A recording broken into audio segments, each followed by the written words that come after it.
Hey guys, in this video I'm going to show you how to set auto border in Excel. So in order for us to get this done, we have this formula right here, or we have this Excel file right here I'm going to show you. So what we can do is just basically select all of the columns that you'd want this to apply. So in my case, A, B, C, and D.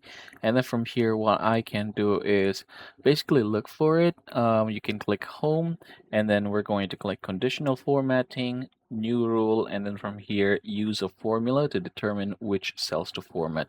Now from here just go ahead and type equals and then choose A1, and then you'll see something like this. What we can do though is we're just going to remove this dollar sign right here. There we go. So yeah, from this point forward, go ahead and click Format here and then choose Outline.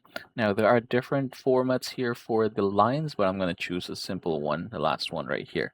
Hit OK, and then if I'm going to go ahead and say, for example, add here, new name, another name, hi, hello, there you go. So you can see that now it's basically adding a new border whenever we type something else. So yeah, that everybody is how this is done. I hope this video helps you out.